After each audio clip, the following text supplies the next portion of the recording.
squats versus deadlifts, there's going to be some key differences there. So for a squat, that's going to be your knee dominant movement. So a lot more goes into knee flexion as opposed to hip flexion. So what's going to happen is the cue for that is dropping the body weight straight down and the torso stays up. So I'll explain to you what the difference is when you get over to the hinge, but on the squat side of things, you want to make sure that when you squat down, your body weight is dropping straight down.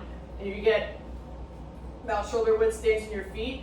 Most people are going to be in the toe out, so the degree of toe out varies person to person. Just kind of play with it to see what's comfortable for you.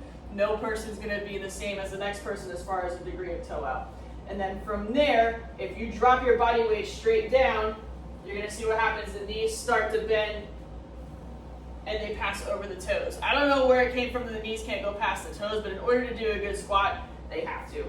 And even as far as depth, don't feel like you have to go all the way down at first. Even if it's just this and then back up, we're still accomplishing something here.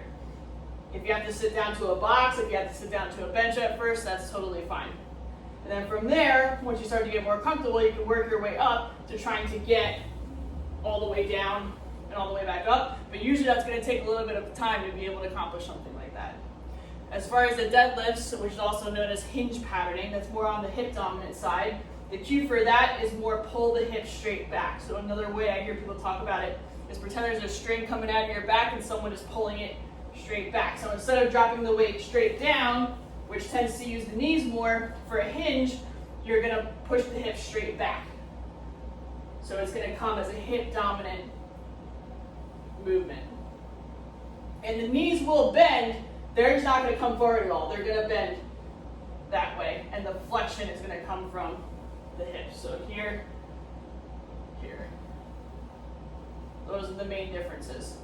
You do want to mix up in your programming as far as knee dominant exercise versus hip dominant exercises because they target different muscle groups. Also want to have single leg exercises versus double leg exercises. So single leg squats, split squats for the knee dominant side, single leg RDLs and bridges, things like that on the hip dominant side. Mix it up in your programming to make sure that you're hitting all angles.